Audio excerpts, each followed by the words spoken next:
qui a été commanditée par la Dragesse des Pays de la Loire au Cariforef. Je ne sais pas si tout le monde a connaissance des missions du Cariforef, mais on a notamment un observatoire sur l'emploi et la formation qui a été sollicité par la Dragesse, justement parce que la commande portait sur l'évolution de l'emploi et l'évolution de la formation en Pays de la Loire, avec l'idée d'avoir un focus un peu plus appuyé sur les besoins en emploi à venir.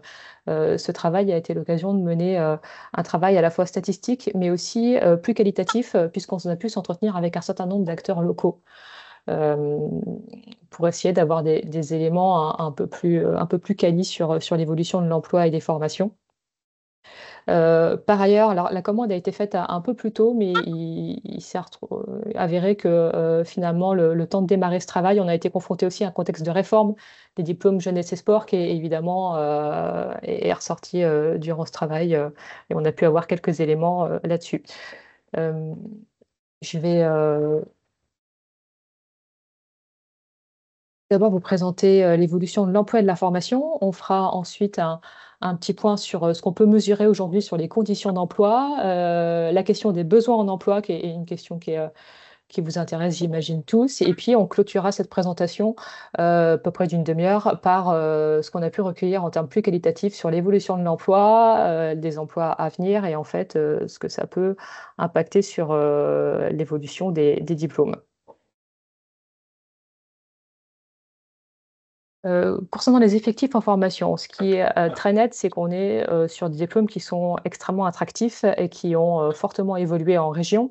Là, pour précision, ce que je vais vous présenter comme chiffres, ce sont uniquement les chiffres des diplômes délivrés par la Dragesse, donc BPGEPS, CPGEPS, DGEP et DSGEPS.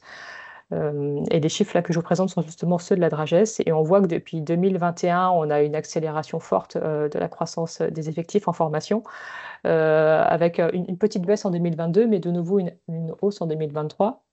Euh, donc des diplômes très attractifs et ce qu'on peut mesurer aussi, c'est une stabilisation là, qui est en train de se faire entre les effectifs du sport et les effectifs de l'animation. On a à peu près 39% des effectifs qui se forment au métier de l'animation et 61% au métier du sport.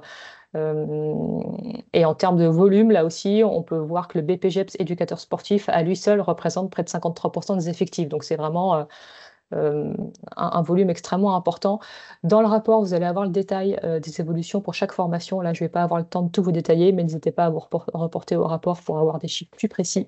Peut-être juste un petit point sur les DESGEP, qui est le diplôme pour lequel on observe l'évolution la moins forte, voire un léger recul des effectifs dans les chiffres qu'on a pu mesurer. Ce que je n'aborderai pas aussi dans cette présentation-là, c'est la question de l'insertion qui est pourtant présente dans le rapport. Là aussi, vous pourrez avoir des informations complémentaires en vous reportant au rapport. Ce qui est intéressant, c'est de constater que cette évolution des effectifs, cette arrivée finalement assez importante de nouveaux entrants dans la formation, a amené une évolution des profils. Alors c'est quelque chose qui est présent depuis quelques années, mais qui se renforce. Lorsqu'on regarde un peu la différence entre à gauche les métiers du sport et à droite les métiers de l'animation ici en zone, on voit qu'on a des choses assez clivées. Dans les métiers du sport, on a finalement assez peu de femmes, seulement un tiers, là où les femmes sont davantage présentes dans les diplômes pardon, de l'animation. Pour les diplômes du sport, on a 64% des présents en formation qui ont moins de 25 ans, alors qu'ils sont que 30% dans l'animation. On a aussi des différences en termes de niveau de qualification à l'entrée en formation. Dans le sport, en fait, ce sont des jeunes qui ont plutôt déjà un niveau bac, parce qu'ils sont simplement 6% à avoir un niveau inférieur au bac, alors que dans l'animation, on a affaire à des personnes qui avaient un niveau inférieur au bac, un peu plus en tout cas, en rentrant en formation. Dans les deux cas, on est sur des profils de personnes qui étaient déjà diplômées dans le secteur. Alors, ce qu'on appelle diplômés dans le secteur, on peut parler notamment du BAFA, qui est quelque chose d'assez présent. Et enfin, une autre distinction assez nette, dans l'animation, lorsque les personnes entrent en formation, 45% avaient déjà un emploi dans le secteur, alors qu'ils ne sont que 15% dans le sport. Donc ça, si on veut être très schématique, on se rend compte qu'en fait, on a des entrants de formation dans le sport qui sont très jeunes, et qui finalement sont peu expérimentés et là sont en recherche en fait d'un débouché professionnel en commençant notamment par le BPGEPS. Là où dans l'animation, on a davantage des profils de personnes qui sont plus expérimentées et qui finalement viennent asseoir un parcours professionnel déjà entamé avec l'obtention d'un diplôme qui va leur permettre de progresser. L'évolution la plus marquante qu'on a pu relever, notamment dans les entretiens avec les collègues de votre secteur, c'est le rajeunissement des effectifs en formation. C'est quelque chose qui est ressorti très fortement et qu'on a à plusieurs reprises abordé. Ce rajeunissement des profils, on le voit aussi au travers de l'emploi. Ici, là, je vous ai extrait donc l'évolution de l'emploi pour seulement donc, les deux métiers principaux qui nous intéressent ici, le métier d'animateur et le métier d'éducateur sportif. Et là aussi, ben, on est sur une croissance de l'emploi, tout comme on peut l'être sur les formations. On a plus 12% d'animateurs entre 2017 et 2022 et plus 17% d'éducateurs sportifs. Euh, et on a très clairement un rebond post-Covid sur ces emplois. Sur le rajeunissement des effectifs, ce qu'on peut mesurer, c'est que la tranche des moins de 20 ans représentait seulement 16% des salariés en 2022 pour les métiers de l'animation. Aujourd'hui, il représente près de 29% des effectifs. Et il en va de même pour les métiers d'éducateur sportif, même si les proportions sont un peu moins importantes. On a 7% de moins de 20 ans. En 2017, ils sont aujourd'hui 15%. Donc vraiment, ce rajeunissement des salariés du secteur est vraiment une tendance lourde et qui va aussi avoir un impact en matière de formation. Mais là, j'y reviendrai à la fin de ma présentation. On s'est interrogé sur les raisons qui expliquaient en fait la croissance à la fois des formations et de l'emploi. Et ce que nous disent les personnes qu'on a pu interroger, c'est qu'on a différents phénomènes. On a d'abord une tendance de fond de démocratisation du sport, de diversification du public, de diversification des pratiques sportives qui crée vraiment davantage de besoins sur le secteur du sport. Dans l'animation, on est plutôt sur une tendance de fond, une tendance démographique, avec davantage de jeunes, en fait, ce qui crée une augmentation des besoins liés à l'enfance-jeunesse. Et puis, même si c'est déjà un petit peu ancien, on a aussi pu nous citer la réforme des rythmes scolaires comme étant, un des impacts, un des éléments qui a impacté la croissance des besoins. Et enfin, il y a un autre élément intéressant qui est ressorti. Bien sûr, vous pourrez avoir le support de présentation. Je viens de voir votre question. Euh, la question de l'évolution du bénévolat. La plupart des personnes que j'ai pu interroger font le constat qu'en fait, on a une évolution du bénévolat avec des personnes en fait qui sont prêtes à s'engager toujours, mais sur des modalités peut-être un peu moins fortes, avec des fréquences un peu moins importantes que ce qu'il y avait auparavant. On en a surtout parlé dans le sport, où en fait la conséquence c'est que les clubs peuvent avoir du mal à maintenir leur activité avec pas tout à fait un désengagement, mais en tout cas une évolution des formes d'engagement de manière bénévole. Et ce qui a conduit en fait à davantage salariés de personnes pour pouvoir maintenir l'activité. On a aussi eu évidemment l'arrivée des contrats aidés et plus récemment de l'apprentissage de conditions de financement favorables qui ont conduit les clubs sportifs à davantage professionnaliser leur activité.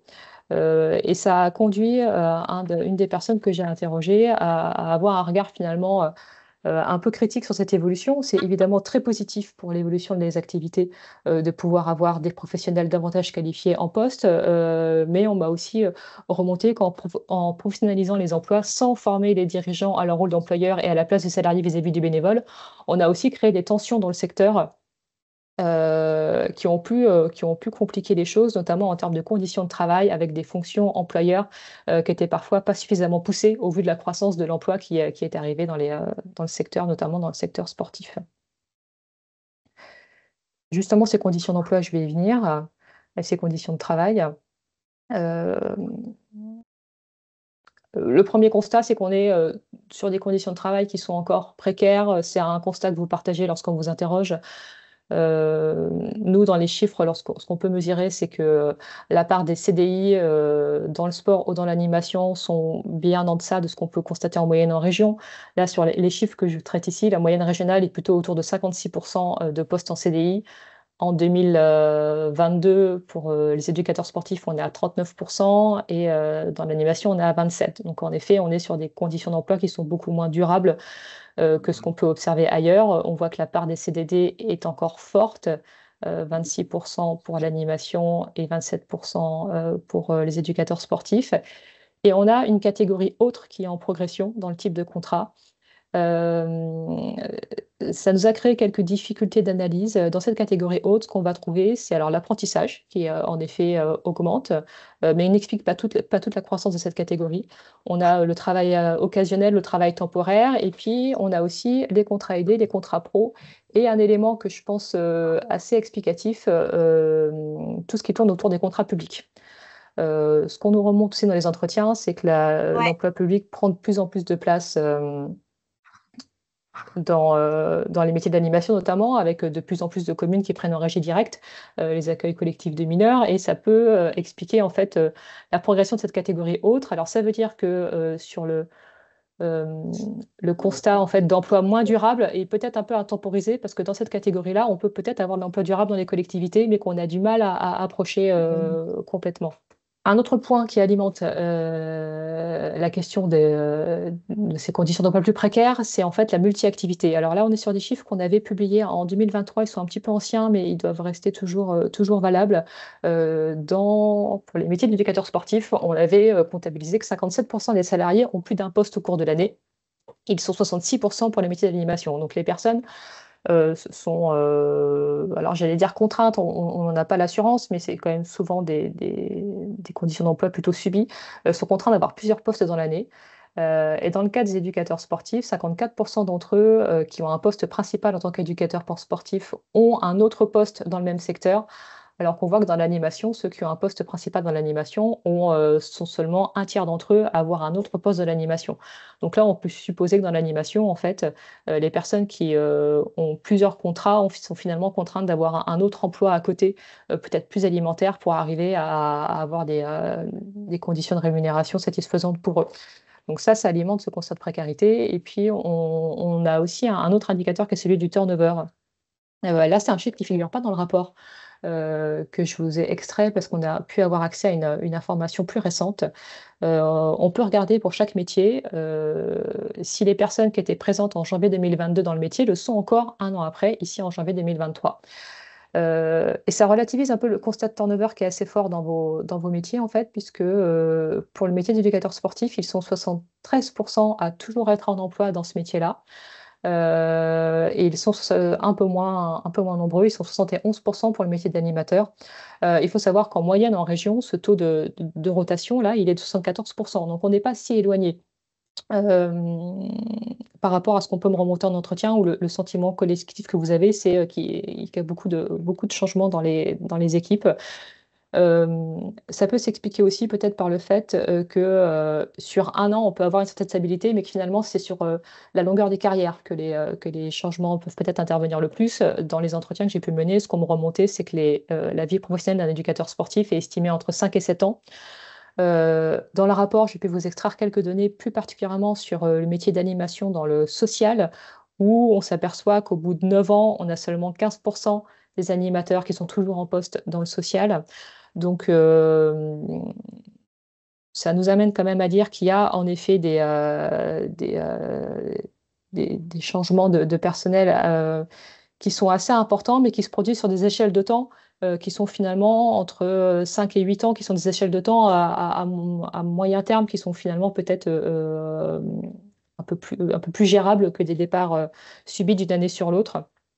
Euh, Dans les échanges que j'ai pu avoir avec les acteurs du secteur, on m'a fait le parallèle avec les conditions d'emploi dans l'hôtellerie, en disant que finalement, les métiers du sport et de l'animation avaient des conditions d'emploi qui pouvaient se rapprocher de ceux de l'hôtellerie. Alors, pas tout à fait, parce que du coup, je suis allée comparer les chiffres. Dans l'hôtellerie-restauration, on offre davantage de CDI que ce que vous pouvez offrir vous dans vos secteurs. On est dans la moyenne régionale autour de 50%.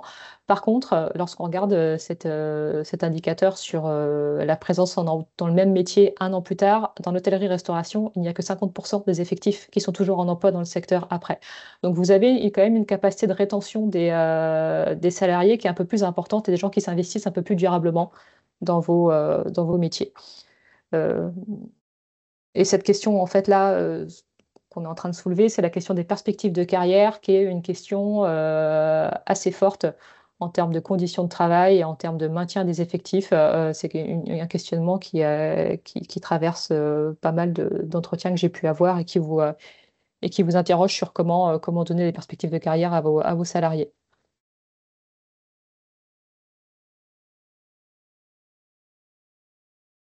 Sur les conditions d'emploi, toujours, il y a tout de même des choses qui évoluent. Vous pouvez le voir à l'écran sur la notion de temps complet en temps partiel. On voit très clairement, à la fois pour le sport et à la fois pour l'animation, que les contrats à temps complet sont en très nette augmentation. Euh, 44% de temps complet en 2017 dans le sport, on est passé à 58, et dans l'animation, on était à 41% de temps complet, on est passé à 51. Donc ça, c'est un indicateur plutôt positif qui mérite d'être souligné. Euh, Dans les autres choses qu'on voit bouger pour les métiers du sport et de l'animation, c'est le type d'employeur. Euh, et je vais raccrocher ça à ce que je vous ai dit tout à l'heure sur les autres types de contrats qu'on voyait émerger, où il y avait certainement la fonction publique dedans. Euh, on voit que la fonction publique occupait, employait en tout cas 9% des salariés en 2017, c'est 15% en 2022 pour le métier d'animateur. Donc c'est assez conséquent comme évolution. Et ça amène des questionnements de certains d'entre vous autour de comment faire du lien avec ces acteurs-là du public qui font peut-être un peu moins partie de votre réseau. Et puis il y avait aussi la question de la contribution des acteurs publics à la formation finalement des animateurs, puisqu'ils sont eux-mêmes assez consommateurs et emploient régulièrement des animateurs avec tout de même la question autour du périscolaire où les compétences sont peut-être pas tout à fait les mêmes que celles qu'on peut attendre d'un animateur issu d'un BPGEPS d'animation. Dans le sport, ce qui apparaît, c'est l'augmentation des sociétés privées. Elles étaient 19% en 2017, elles sont 27% aujourd'hui. Donc, on a de nouveaux acteurs qui rentrent dans le champ du sport. On pense notamment aux salles de sport qui se développent fortement. C'est-à-dire que les personnes que vous formez en tant qu'éducateur sportif peuvent se déporter vers ce type d'employeur. Euh, Derrière groupement de droit privé, en fait, il s'agit des associations. Si vous vous demandez en quoi ça consiste, et on voit que du coup, les employeurs un peu plus classiques historiquement, qui sont les employeurs associatifs, eux, sont plutôt en diminution en, en proportion. Et enfin, je vous ai mis un dernier indicateur, alors qui est un peu plus complexe, mais qui me paraissait intéressant. Là, il faut savoir qu'on travaille sur des postes, sur des bases INSEE qui comptabilisent l'emploi salarié en postes. Et en fait, il découpe les choses en postes non annexes et en postes annexes en mettant un seuil en fait, de rémunération et un seuil de travail horaire en fait qui leur permet de dire si un poste est en fait un vrai emploi à leurs yeux ou un emploi annexe. Euh, il se trouve que moi, j'ai pris en compte ces deux types de postes parce que dans le sport et l'animation, en fait, les postes annexes sont assez importants, donc je pense qu'il faut les comptabiliser. Mais lorsqu'on regarde l'évolution entre ces deux types de postes, on voit en fait que dans le sport, ce sont les postes non annexes qui sont en croissance, donc ceux avec le plus fort niveau de rémunération et les plus forts volumes horaires. Et dans l'animation, on voit très clairement comment les deux courbes se croisent à partir de 2021. Et finalement, ces postes non annexes deviennent plus importants, ou en tout cas tout aussi importants que les postes annexes. Et pour moi, ça va dans le sens d'une réelle consolidation de l'emploi. On le voit avec les temps complets qui sont plus importants. Ici, il y a aussi une histoire de rémunération qui rentre en ligne de compte dans ce calcul-là. Donc, on est sur une consolidation d'emploi qui est en train de se faire dans le secteur. Et c'est quelque chose qu'on a pu me remonter dans les entretiens. La volonté d'offrir de meilleures conditions de travail, de meilleurs taux horaires pour essayer de conserver les salariés dans le secteur. Et cette consolidation de l'emploi, c'est aussi une des conséquences des difficultés de recrutement que vous avez pu avoir, en fait, on a cherché à améliorer les conditions de travail aussi parce qu'on avait des difficultés de recrutement. Alors, je vais y revenir juste après. Là, j'ai pu vous extraire des données aussi plus récentes que ce qu'il y a dans le rapport sur les besoins en emploi. On a l'enquête des besoins en main-d'œuvre de France Travail qui nous permet de voir un petit peu en région ce qui va se passer en 2025. Et on peut voir que les métiers d'animation socioculturelle sont en 8e position des métiers les plus recherchés en 2025 sur la région. Donc il y a toujours des besoins extrêmement importants dans vos métiers. Le métier de sportif et d'animateur sportif, lui, va arriver en 25e position. Donc des besoins importants, par contre des besoins en baisse par rapport à ce qu'on avait pu voir en 2024.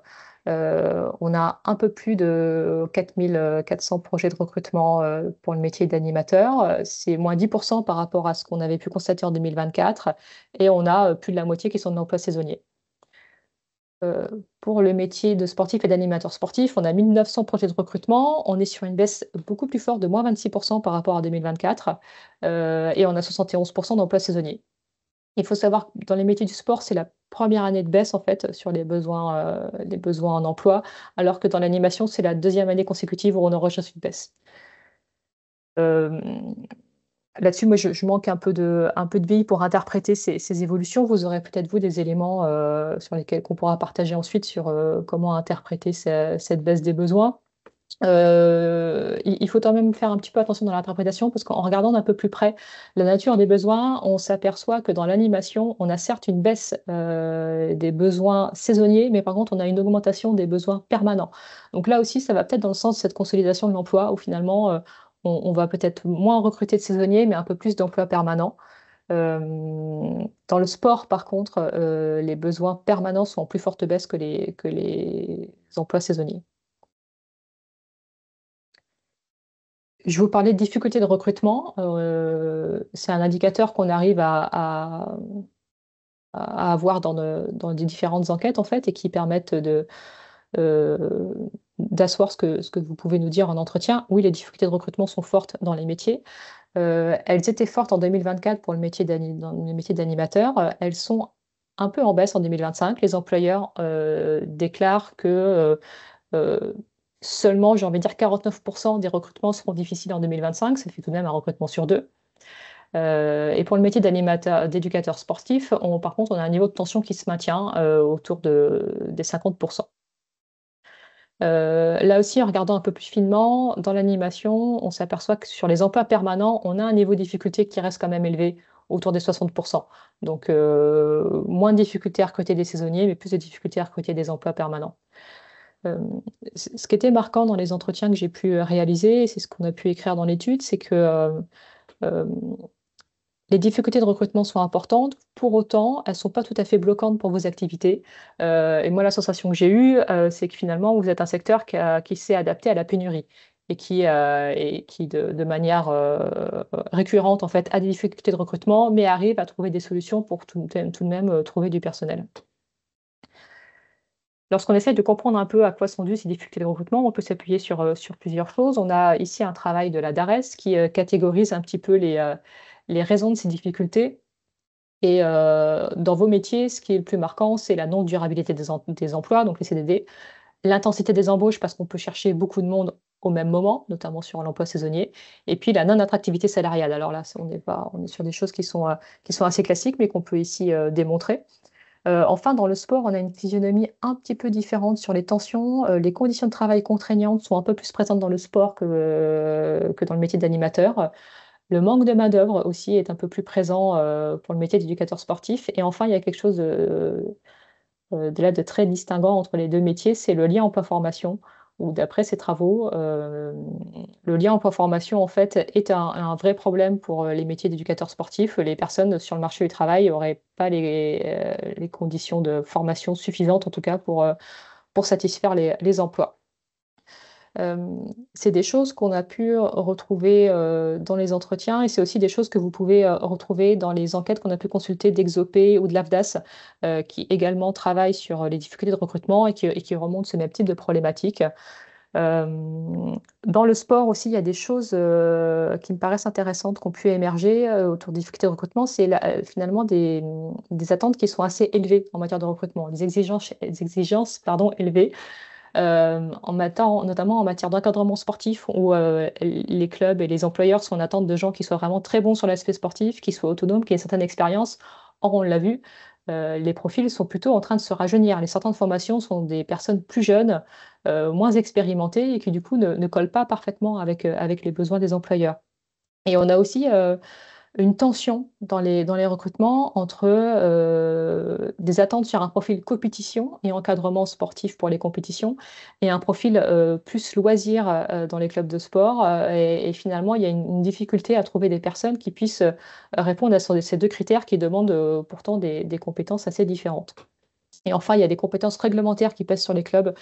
Là, je ne suis pas forcément la plus qualifiée pour en parler, mais on a des obligations de diplômes fédéraux, de niveau de qualification pour pouvoir ouvrir certaines activités qui pèsent aussi sur le recrutement dans le sport.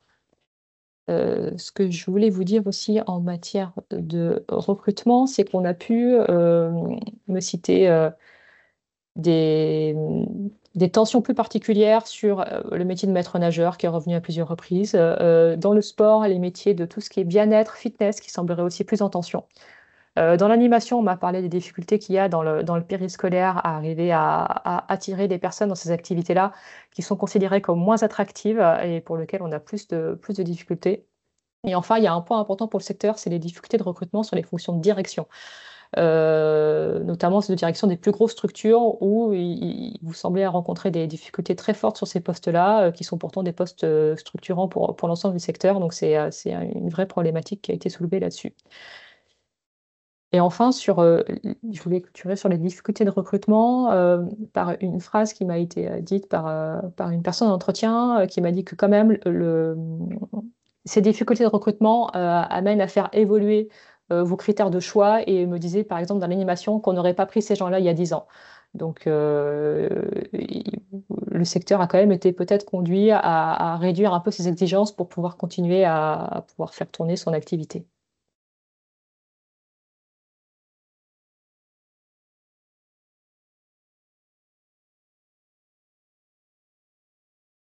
Et puis, je vais terminer sur un peu une synthèse de ce qu'on a pu recueillir sur l'évolution des métiers et l'évolution des formations. Qu'est-ce qui va impacter le métier d'éducateur sportif dans les prochaines années? Ce qu'on nous remonte, c'est qu'on est sur un public qui est plus volatile qu'auparavant, qui est en recherche de nouvelles expériences, de personnalisation. On a le développement du sport santé et du sport bien-être au détriment du sport compétition. On a aussi une pratique sportive qui peut s'affranchir des structures traditionnelles. Donc en fait, les activités sportives sont davantage en concurrence, sont confrontées à des besoins qui sont un peu différents. Il y a aussi un besoin de fidélisation plus important des personnes qui viennent dans les clubs. Et ça veut dire que le profil des éducateurs sportifs doivent continuer à rester bons sur les aspects techniques, mais aussi doivent maintenant assurer davantage le développement de l'activité euh, pour que la structure puisse continuer à vivre et ça change la physionomie du métier. Dans l'animation, ce qu'on nous remonte, ce sont l'émergence de nouvelles thématiques, la laïcité, la place des écrans, le genre qu'on a pu me citer. Une évolution aussi dans la relation au public, des attentes plus fortes de la part du public, peut-être aussi plus de pression des parents dans les activités en lien avec l'enfance. On a un champ d'action qui dépasse l'offre de loisirs. Alors avec les projets éducatifs locaux, ça fait quelques années déjà que c'est le cas, mais en tout cas c'est une tendance de fond qui fait évoluer le métier. Le fait aussi qu'on demande aux structures d'aller sur des projets hors les murs, ce qui change la posture de l'animateur, qui est plus seulement dans la réception des personnes, mais qui doit aller vers les personnes. Et donc on est sur un métier d'animateur aussi qui est en train de changer, avec des attentes qui sont au croisement de l'animation, du social et de la médiation quelque part. Ce qu'on me remonte aussi dans l'animation, c'est dans le même temps, on a des profils qui rentrent dans vos métiers qui sont des profils, j'ai envie de dire, moins militants que ce qu'il pouvait y avoir auparavant, sur des personnes qui sont davantage en attente d'un équilibre entre vie pro et vie personnelle, et que au moment où finalement le métier demanderait peut-être plus d'investissement au vu des évolutions qui sont en train d'apparaître, on a des gens, eux, qui sont sur une posture un peu différente. Euh, Enfin, concernant les diplômes, ce qui ressort très nettement, c'était déjà avant la réforme, la sensation que notamment le BPGEPS était trop juste au vu du rajeunissement des profils. Ce que m'ont pu me dire les organismes de formation que j'ai interrogés, c'est qu'ils ont parfois la sensation de devoir choisir entre travailler sur le savoir-être ou travailler sur le savoir-faire. Et évidemment, l'accueil de la réforme est plus que mitigé sur ce point-là, puisqu'on est sur une réduction des volumes horaires notamment dans le BPGEPS, et qui du coup ne va pas forcément dans le bon sens pour un certain nombre d'entre vous. Il y a aussi un vrai risque de dépréciation du diplôme qui est soulevé par un certain nombre d'interlocuteurs. Au vu de la rajeunissement des profils, on a la sensation de finalement mettre après sur le marché du travail des professionnels peut-être un peu moins qualifiés ce qu'on pouvait le faire avant. Et ce sentiment-là, il est aussi accentué par la réforme avec la suppression d'un certain nombre de spécialisations où on a la sensation du coup de mettre sur le marché du travail aussi des gens avec une moindre spécialisation sur les besoins, notamment dans l'animation. Euh, donc les contenus en eux-mêmes n'étaient pas forcément vraiment remis en question, c'est la capacité que vous avez à arriver à développer ces contenus qui était plutôt questionnée. Sauf dans le sport où là, le regard des métiers du sport est un peu plus critique sur le contenu des formations.